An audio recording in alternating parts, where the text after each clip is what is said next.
विश्व की रक्षा करने वाली माँ है, ऐसी माँ भगवती के परम अटल छत्र आंगन में बैठकर के आज हम सप्तम दिवस की पवित्र कथा का भी श्रवण पान कर रहे हैं। ऐसी माँ जगत जननी को भी मैं व्यासपीठ से बहुत नमन करता हूँ, वंदन करता हूँ।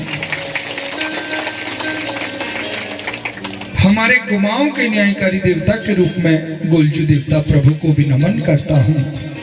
सेमनाथ प्रभु को नमन वंदन करते हुए सभी संत जन, विप्र जन, संगीत भाइयों सहित यजमान परिवार और दूर दूर से पधारी सभी भक्तिमती माताएं, श्रद्धावान में पुरुष वर्ग, प्यारे बच्चों, आप सभी को मैं एक सूत्र में पिरोते हुए आप सभी को मैं बहुत बहुत आप सबको प्रणाम करता हूं, आपका स्वागत करता हूं, आपका अभिनंदन करता हूं।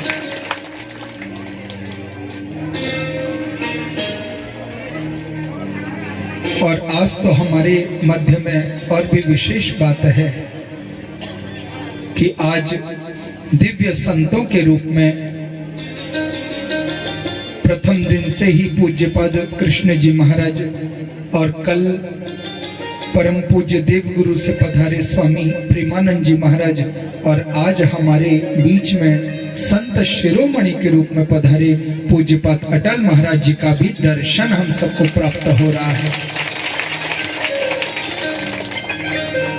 आप तीनों महान विभूतियों के भी चरणों में मैं नमन करता हूं, वंदन करता हूं। देखो,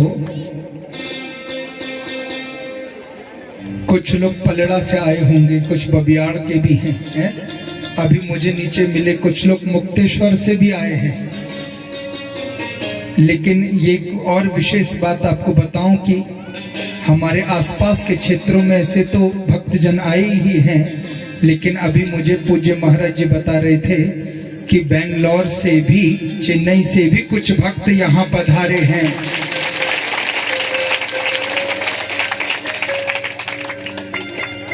और भागवत में मैंने आपको प्रथम दिवस से कल षष्ठम दिवस और आज सप्तम दिवस में हम लोग प्रवेश कर रहे हैं। इस भागवत में हमने भक्ति की महान गाथा का ही निरूपण आपको बताया।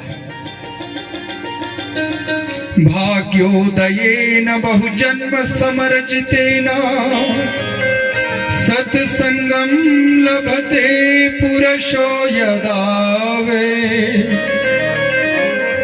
अज्ञान हेतुकृत मोह मदान्धकार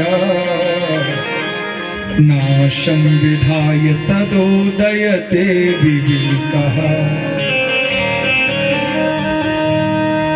सुखदेव जी महाराज ने राजन परीक्षित को भागवत की कथा गंगा के तट पर जब सुनाई तो कहा कि राजन परीक्षित, ये भगवान की कथा जन्मांतरे भवेत पुण्यम, जन्म जन्मांतर के पुण्य पुंज जब किसी जीवात्मा के इकट्ठे होते हैं तब उन पुण्यों के प्रभाव से जीव को भगवान की कथा मिलती है। इतनी दिव्य है ये भागवत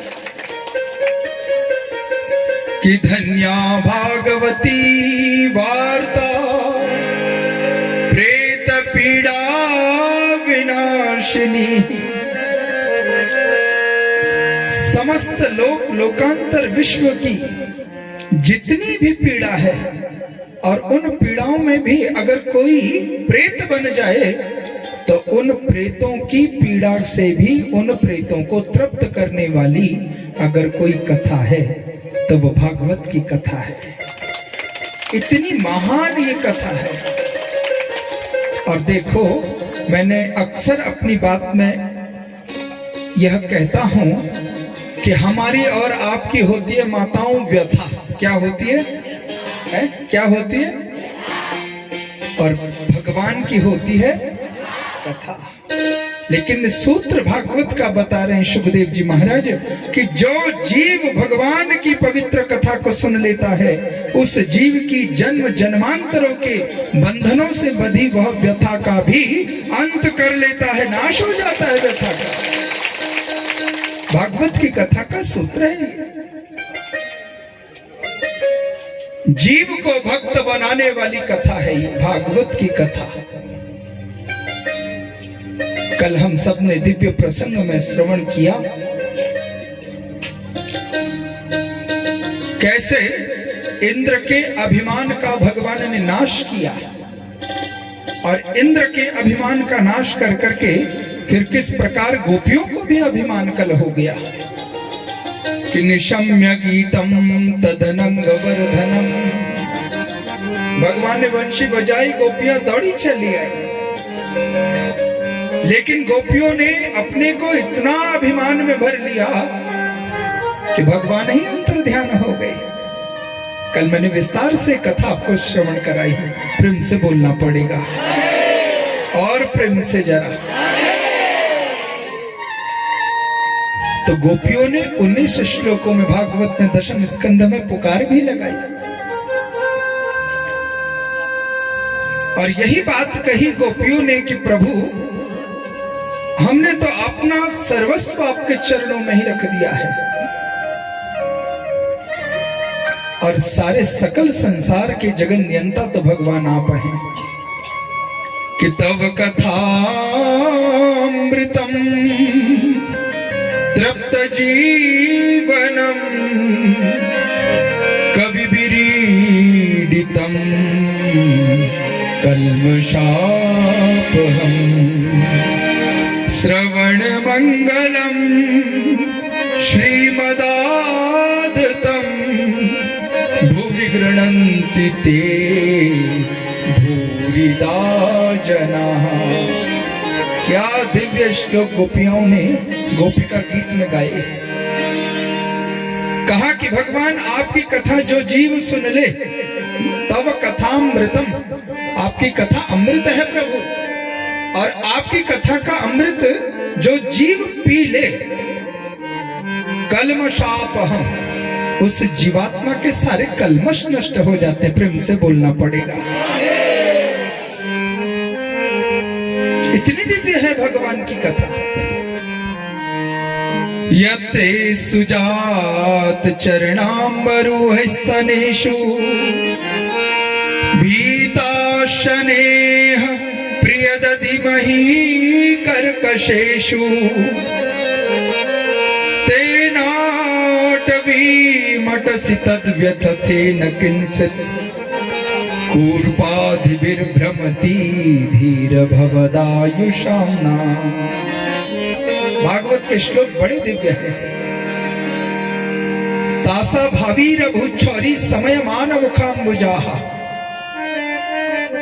साक्षात भगवान ही पीतांबर को ओढ़ करके जब गोपियों ने अपने चित्त से अहंकार को नष्ट किया और प्रभु की भक्ति की ओर बढ़ी, तो भगवान की भक्ति की कृपा से क्या हुआ कि गोपियों के मध्य में ही बाल कृष्ण भगवान प्रकट हो गए।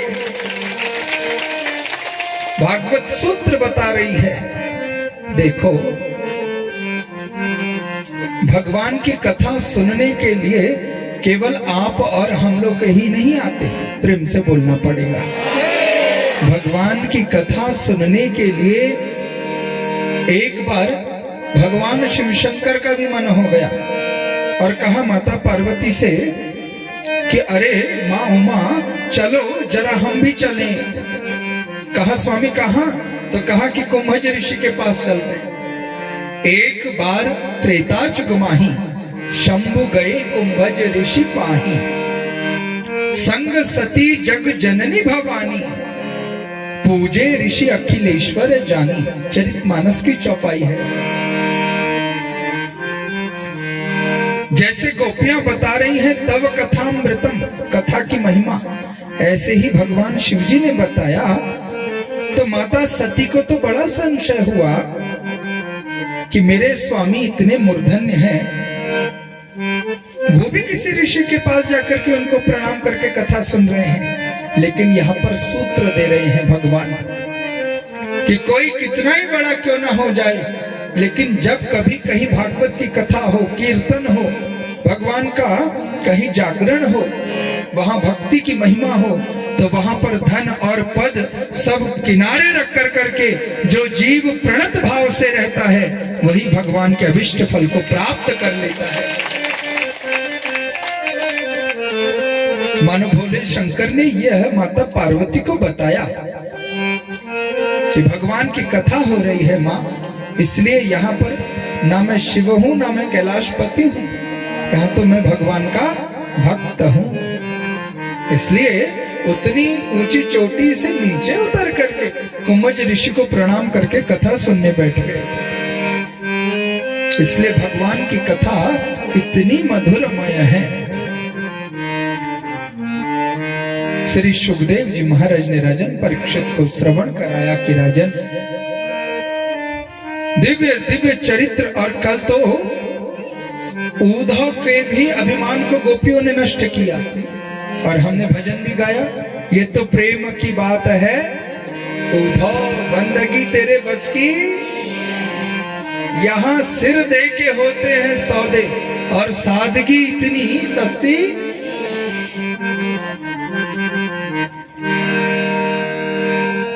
नंद ब्रज स्त्रीणा, तुरंत ब्रज स्त्रियों के चरणों में ही गिर गया। कौन? उद्धव, भगवान का अंतरंग सखा उद्धव। गुरु बृहस्पति जी महाराज का शिष्य था। वेद वेदांत की चर्चा करने लगा तो गोपियों ने कहा कि ये वेद वेदांत, ये तत्व का ज्ञान रख अपनी जेब में, प्रेम से बोलना पड़ेगा। भगवान तो प्रेम से ही रीझ जाते हैं, प्रेमते प्रकट हुई में जाना। और देखो, कोई कितना भी बड़ा हो जाए है? लेकिन सबसे बड़ा तो भगवान का ही धाम होता है।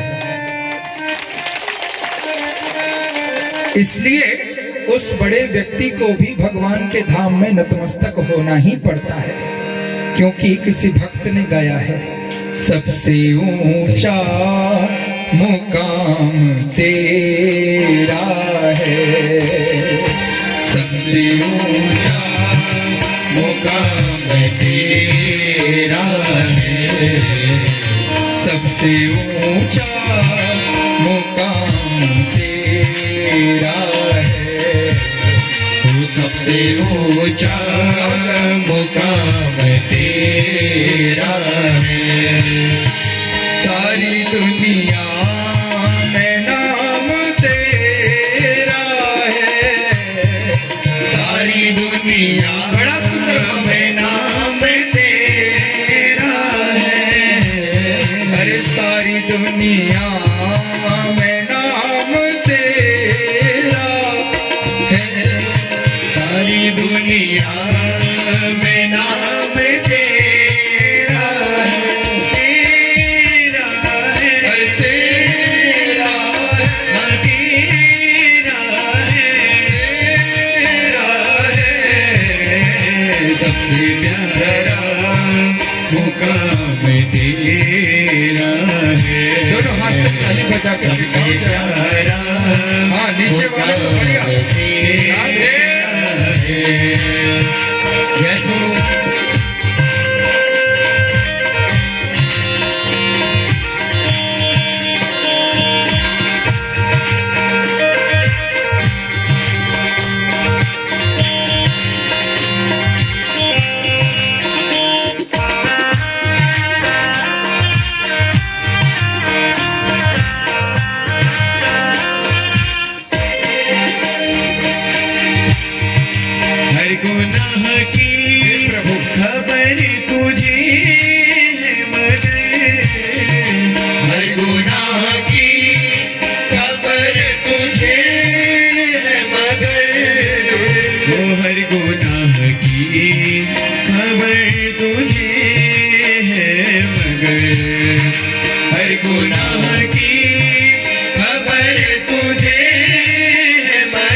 सबसे ऊंचा मुकाम तेरा है, सबसे ऊंचा मुकाम तेरा है।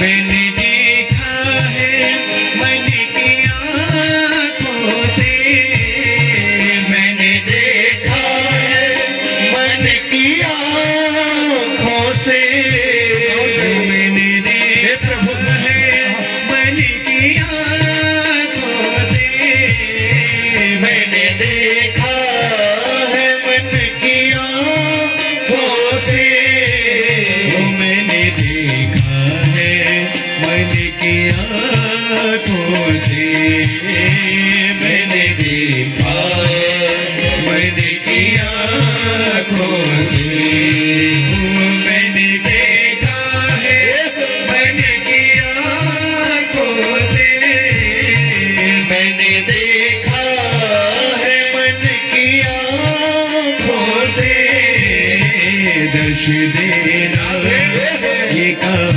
तेरा है, दर्श देना ये काम तेरा है।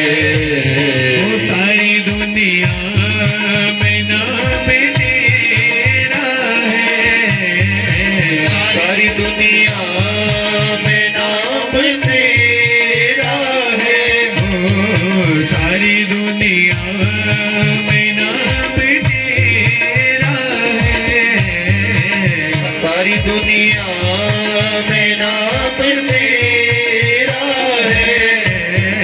सबसे ऊंचा मुकाम तेरा है, सबसे ऊंचा मुकाम तेरा है, सबसे प्यारा मुकाम तेरा है, सबसे प्यारा मुकाम तेरा है।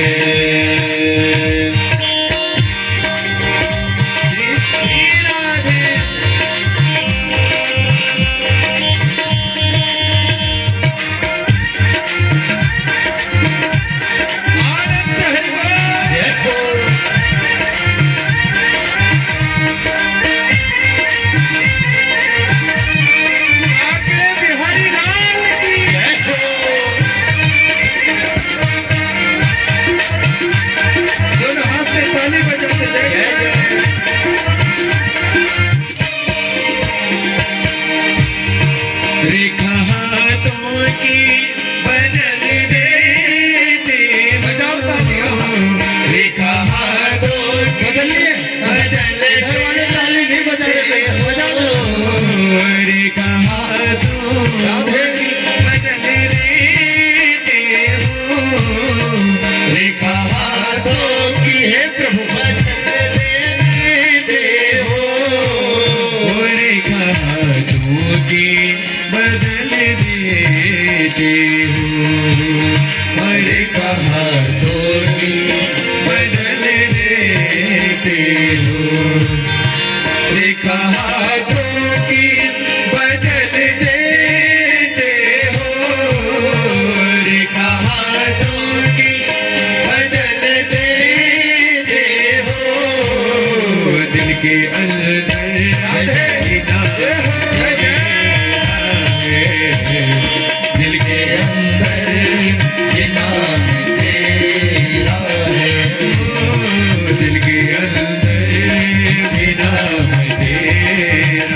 है, दिल के अंदर भी नाम तेरा है, वो सारी दुनिया में नाम तेरा है, सारी दुनिया में नाम तेरा है, तेरा है, तेरा है, तेरा है, सबसे ऊंचा, सबसे प्यारा मुकाम तेरा है, सबसे प्यारा मुकाम तेरा है, सबसे ऊंचा मुकाम तेरा है, सबसे ऊंचा मुकाम तेरा है, सबसे प्यारा मुकाम तेरा है, सबसे प्यारा मुकाम तेरा है, सबसे ऊंचा मुकाम तेरा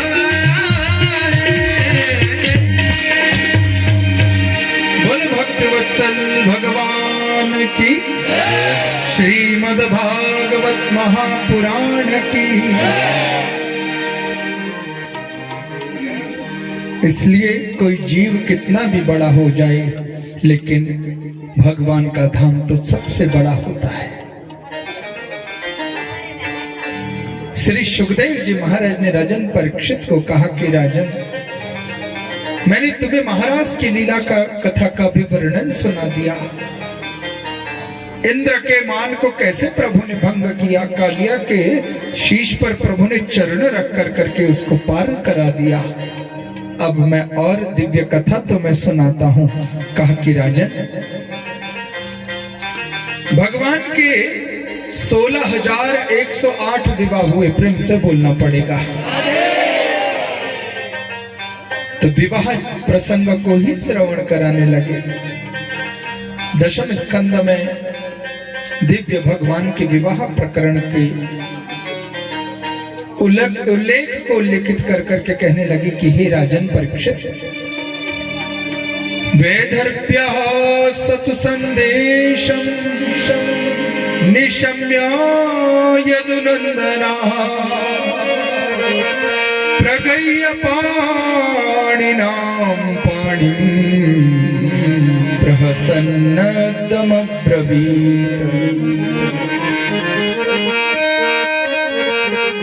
हे राजन, विदर्भ देश के राजा थे, उनका नाम था भीष्मक। ध्यानपूर्वक सुनना। विदर्भ देश के राजा थे भीष्मक। भीष्मक जी महाराज के 5 पुत्र हुए। रुक्मी, रुक्मारथ, रुक्म बाहु, रुक्म केशी और रुक्म माली। इन सब में से जो बड़ा भाई था उसका नाम था रुक्मी। इन 5 भाइयों की एक बहन थी जिसका नाम था रुक्मणी। क्या नाम था माता? पिता ने कहा, भीष्मक राजा ने, कि बहन अब विवाह योग्य हो गई है, अब कोई एक योग्य वर भी ढूंढो, जरा खोजो। तो रुक्मी ने कहा कि पिताजी, मैंने एक दिव्य वर अपनी बहन के लिए खोज रखा है। प्रेम से बोलना पड़ेगा। तो कहा कौन है? तो कहा सिंधु नरेश दम घोष का पुत्र है। कौन? शिशुपाल। पिताजी, वो मेरा मित्र भी है। जैसे ही रुक्मिणी ने यह बात सुनी तो मां रुक्मिणी घबरा गई। उधर राजा भीष्मक अपने पुत्र रुक्मी की बात को मान कर करके दिव्य विवाह की तैयारी करने लगे, उत्सव की। सुखदेव जी महाराज कह रहे, राजन परीक्षित, रुक्मिणी माता घबरा गई और रुक्मिणी मां ने घबरा कर करके क्या किया, एक ब्राह्मण देवता को बुलाया। ब्राह्मण देवता को बुला कर करके मां रुक्मिणी ने 7 पत्र लिखे और कहा कि हे ब्राह्मण देवता,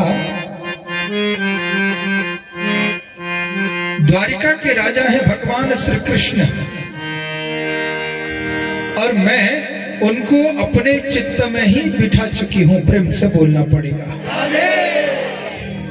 और कहा कि हे ब्राह्मण देवता, आप साक्षात ब्रह्मदेव हैं, इसलिए आप भगवान कृष्ण के पास द्वारिका में जाकर के मेरे इस पत्र को दे दो। अब देखो भागवत में बड़ी सुंदर कथा है। सुखदेव जी महाराज कह रहे, राजन परीक्षित,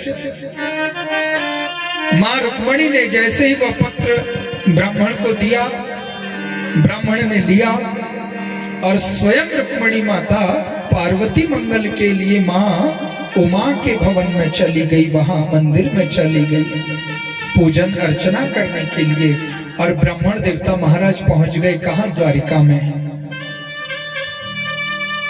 भगवान ने ब्राह्मण को आते देखा। विप्रान स्वलाभतुष्टा साधुन भूतरिधत्मान।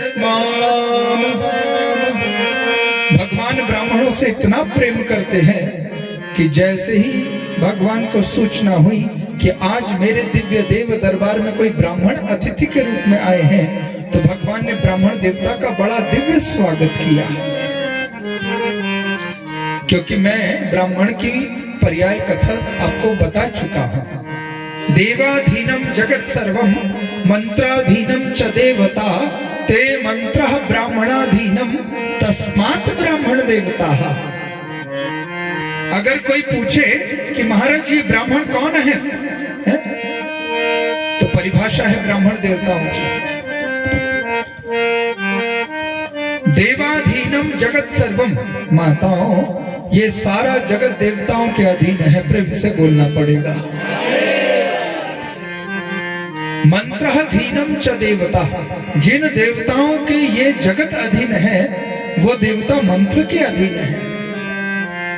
और मंत्र किसके पास है? तो कहा मंत्र तो ब्राह्मण देवता के पास है।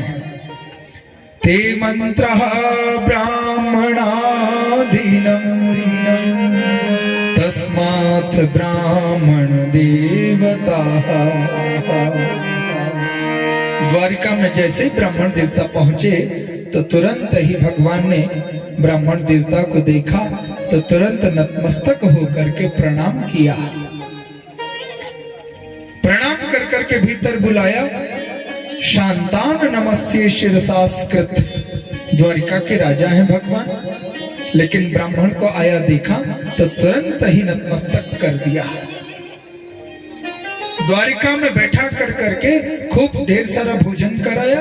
दिव्य भोजन व्यंजनों को करा कर करके दिव्य दक्षिणा भी भगवान ने दी। और दिव्य दक्षिणा दे कर करके अब कहा कि हे ब्राह्मण देवता, अब बताओ कि आपके ही कारण आगमन तुम्हारा, किस कारण से प्रभु आप आए? तो ब्राह्मण देवता ने भगवान को बड़ा आशीर्वाद दिया कि लीला ग्रहीत देहेन तस्मै सर्वं वर्णयत। हे प्रभु, लीला तो सब आपकी है, आप सब जानते हैं। मैं तो प्रभु केवल एक माध्यम बनकर के आया हूं। और मुझे विदर्भ देश के राजा भीष्मक की कन्या रुक्मणी ने आपके लिए पत्र भेजा है। बस मैं तो प्रभु आपको पत्र देने आया हूं। तो देखो, भगवान ने ब्राह्मण देवता से कहा कि तुम्हें ही मुझे बताओ कि इस पत्र में क्या लिखा है। प्रेम से बोलना पड़ेगा। भगवान ब्राह्मणों से कभी कुछ छुपाते नहीं हैं। ब्राह्मण देवता ने कहा, प्रभु यह तो आपका निजी पत्र है, विदर्भ देश की राजा की कन्या ने भेजा है, इसको मैं पढ़ नहीं सकता। तो भगवान ने भागवत में कहा है कि ब्राह्मण देवता, मेरे से कोई बात ऐसी नहीं जो मैं ब्राह्मणों से छुपाता हूं। सो ये मेरा आदेश है, राजा आज्ञा है। सो इस पत्र में जो लिखा है सो ही मुझे सुना दो। तो जैसे पत्र खोला तो उस पत्र में मां ने 7 श्लोक लिखे थे। प्रेम से बोलना पड़ेगा। देखो, भागवत में रुक्मणी मां की कथा बड़ी दिव्य है। आप सबने इससे पूर्व सुनी है? इतनी दिव्य कथा है। 7 श्लोकों में पत्र प्रभु को ब्राह्मण देवता के हाथ से भेजा। सो ब्राह्मण ने जैसे ही पत्री खोली सो पहला ही श्लोक भगवान को सुना दिया कि श्रुत्वा गुणान भुवन सुंदर श्रवणतामते निर्विषया कर्ण विवरे हरतो तंगतापम रूपम दृशाम दृशितमखिलम लार्थलाभम तव अच्युत विशति चित्तम पत्रमं ते। श्रुत्वा गुणान भुवन सुंदर श्रवणतामते। ब्राह्मण देवता ने भगवान की यश कीर्ति गाथा को गाया तो पहले ही श्लोक में भगवान मुस्कुरा गए। प्रेम से बोलना पड़ेगा।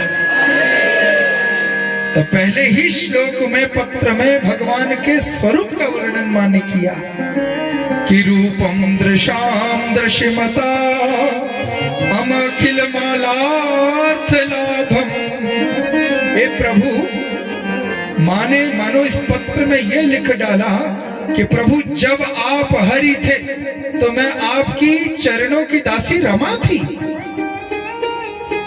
श्रुत्वा भुवन, हे प्रभु जब आप राम थे तब मैं ही आपकी चरणों की सेविका सीता थी और प्रभु आज आप श्याम सुंदर हैं तो मैं वही आपकी चरणों की दासी रुक्मणी हूं। आपके ही चरणों की मैं दासी हूं प्रभु।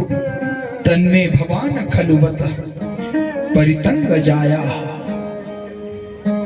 देखो भगवान का भक्त का जो भाव होता है वह निश्चल भाव होता है। जब किसी भक्त के पास निश्चल भाव का प्रभु का भजन होता है तो भगवान उस भक्त के भाव रूपी भजन को सुनकर के प्रकट भी हो जाते हैं।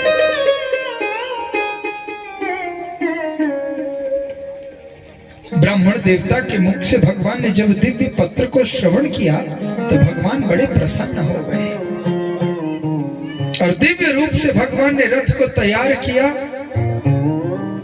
और उधर तुरंत ही मां परांबा के मंदिर में जाकर करके रुक्मणी माता हाथ जोड़ करके भगवती की स्तुति कर रही थी कि नमस्ये त्वाम अंबिके भिक्षणम स्वसंतान युताम शिवा भूयात् पतिर्मे भगवान कृष्णस्तदनुमोदता। मां परांबा की देखो, प्रेम से बोलना पड़ेगा। जिस कन्या को सुयोग्य वर चाहिए उस कन्या को मां भगवती का आराधन करना चाहिए और मां अभिष्ट वर देने वाली है। जैसे रुक्मणी मां भी भगवती के मंदिर में गई।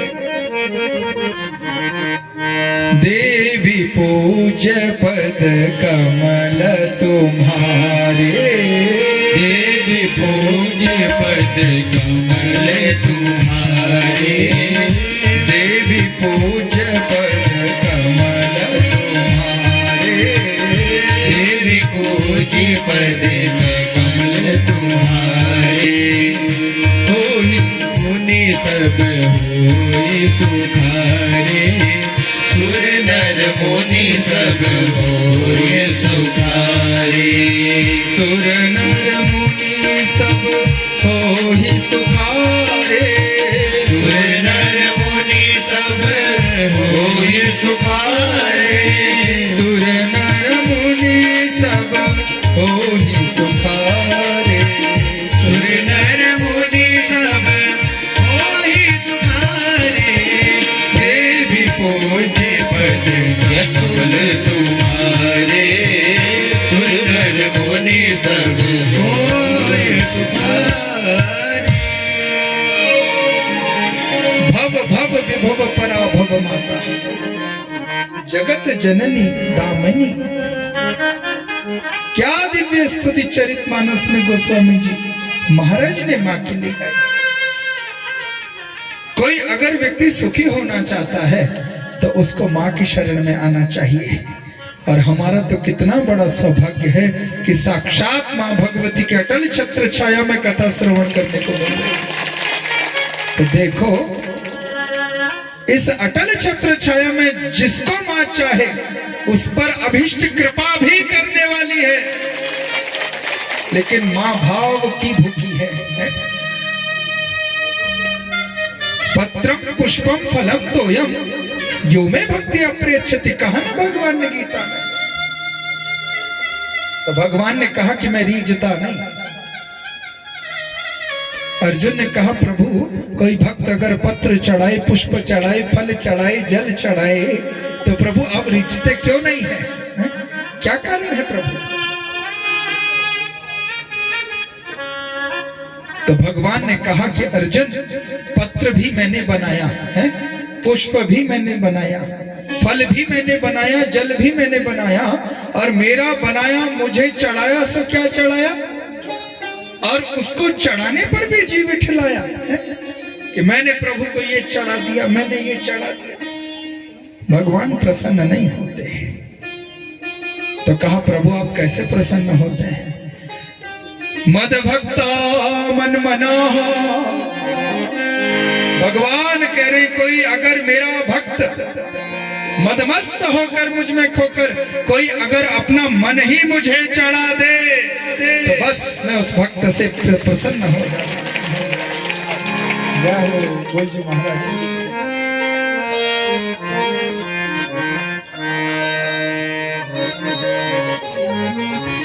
माँ अम्बा की स्तुति करी, नमस्ते त्वाम अंबिके भीक्षणम। देखो, माँ भगवती की स्तुति करी तो साक्षात माँ भगवती जगत जननी ही प्रकट हो गई। और जैसे ही माँ प्रकट हुई तो माँ ने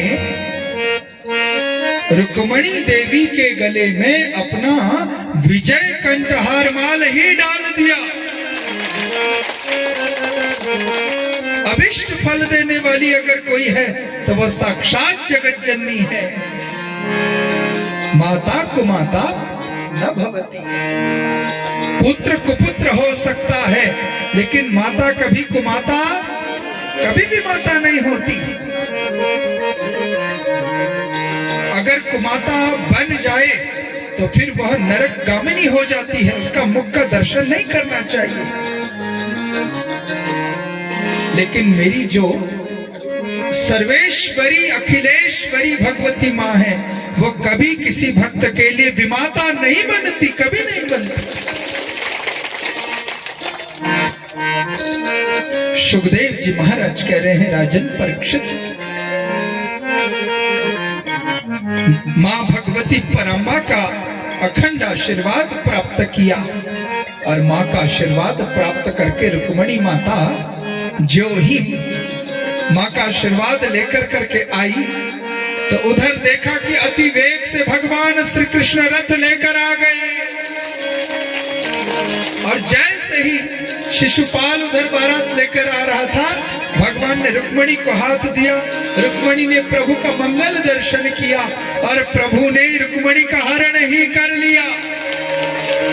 रथारूढ़ बिठा करके भगवान द्वारिका में मां को ले आए। सुखदेव जी महाराज कह रहे हैं राजन परीक्षित, उधर जब खबर मालूम हुई तो शिशुपाल ने भगवान को कितनी गाली दी, लेकिन भगवान ने शिशुपाल की 99 गाली माफ कर दी। और जैसे ही 100 गाली दी तो भगवान ने दिव्य सुदर्शन चक्र प्रकट किया और अधर्म से संपन्न इस शिशुपाल का भी भगवान ने उद्धार कर दिया।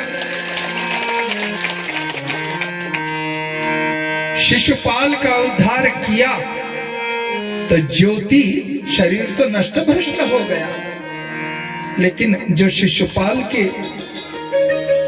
ज्योति के रूप में प्रकट आत्म तत्व था वो भगवान के हृदय में ही समाहित हो गया। सुखदेव जी महाराज कह रहे हैं राजन परीक्षित, जो जीव जिस भाव से भगवान के पास आता है, भगवान उसका उसी भाव में उद्धार भी किए देते हैं। गजेंद्र हाथी ने तो अष्टम स्कंद में कुंजन बनकर करके पशु बुद्धि होते हुए भी इतनी दिव्य गुहार पुकार लगाई, तो भगवान उसकी पुकार सुन करके भी प्रकट हो गए। शिशुपाल ने प्रभु को गाली दी तो भगवान ने 99 गाली माफ करी और 100वीं गाली में भी क्या माफ ही किया और इसका कल्याण ही कर दिया, अपना धाम दे दिया शिशुपाल को। रुक्मणी मां के संग प्रभु का विवाह हुआ। दिव्य द्वारिका में दिव्य रूप से उत्सव मनाया गया कि तम राजकन्या रथमारु रक्षन्तिम जहार कृष्णो द्विषताम समीक्षताम। दिव्य रूप से प्रभु ने हरण कर करके मां रुक्मणी के संग दिव्य विवाह किया। सुखदेव जी महाराज कह रहे, राजन परीक्षित, मां रुक्मणी के संग जब विवाह हुआ तो मां रुक्मणी के गर्भ से भगवान का अंश आधार रूप प्रद्युम्न जी महाराज का प्रादुर्भाव हुआ। प्रद्युम्न जी महाराज बनकर के पुत्र बनकर के प्रकट हुए। अभी 10 दिन ही हुए थे जन्म लिए कि शंबरासुर सूतिका ग्रह से भगवान के तनय प्रद्युम्न का ही हरण करके ले गया और प्रभु के पुत्र का यह दुष्ट शंबरासुर हरण करके ले गया। तो इसने क्या किया, छोटे से बाल मुकुंद भगवान के पुत्र प्रद्युम्न जी को समुद्र में फेंक दिया कि तम निजगार बलवाना मीना सोयप्यपरेप्सः। वहां पर देखा तो जैसे ही मछली आई और छपक कर लपक कर करके भगवान के पुत्र प्रद्युम्न को ही ग्रसित कर लिया। अब देखो बड़ी दिव्य कथा है। वह मीन तो समुद्र में चली गई। किसी मछुआरे ने जाल फेंका और जैसे ही जाल फेंका तो वही मीन उस जाल में फंस गई। प्रेम से बोलना पड़ेगा। कौन सी मछली? जिस मछली ने भगवान के पुत्र को ग्रसित किया था। और मछुआरे ने शंबरासुर के भोजन के लिए शंबरासुर की पाकशाला में वो मछली भेज दी। शंबरासुर के पाक शास्त्रियों ने पेट काटा तो देखा कि उसमें से तो एक दिव्य पुत्र उत्पन्न हो गया। प्रेम से बोलना पड़ेगा। तो शंबरासुर की एक दासी थी माया देवी, मायावती। उस मायावती ने जब देखा तो उसको ऐसा दर्शन हुआ कि मानो मेरा पति ही यह है। प्रेम से बोलना पड़ेगा। राजन परीक्षित कह रहे हैं, सुखदेव जी महाराज आपकी आदत है कि आप कथा बड़ी घुमा फिरा के सुनाते हैं और मैं तो साधारण व्यक्ति, मुझे क्या मालूम। पूरी कथा मुझे विस्तार से सुनाओ तो समझ आएगी। प्रेम से बोलना पड़ेगा। कहाँ आपने अभी रुक्मणी का विवाह कराया और कहाँ पुत्र हो गया और 10 दिन भी नहीं हुए थे पुत्र को शंबरासुर हरण करके ले गया। ये मैं समझ नहीं पाया राजा। हे सुखदेव जी महाराज, सो मुझे पूरा विस्तार से कथा सुनाओ। तो कथा सुनाने लगे कि एक बार भगवान शिव समाधि में लीन थे और जैसे ही प्रभु समाधि में लीन थे भगवान, तो भगवान शिव को जगाने के लिए देवताओं ने षड्यंत्र किया। क्या षड्यंत्र किया? तो कहा कि कामदेव से कहा कि तू जगा भगवान शिव शंकर को। कामदेव ने 5 बाण लेकर करके देवताओं की बात मानकर करके समाधिस्थ भगवान शिव शंकर के ऊपर छोड़े। तो देखो, शिव तो राम का जप करते हैं, उनको काम कभी ग्रसित कर नहीं सकता। भगवान राम की शरण में रहने वाले को कभी काम ग्रसित कर ही नहीं सकता। तो जैसे ही समाधि को भंग माना, भगवान शिव शंकर ने नेत्र खोला तो सामने देखा तो कामदेव, अच्छा कामदेव तूने मेरी समाधि को भंग कर दिया, सो ठहर जा। और जैसे ही भगवान के नेत्र खुले और कामदेव प्रभु के नयनों की अग्नि से भस्मभूत हो गई।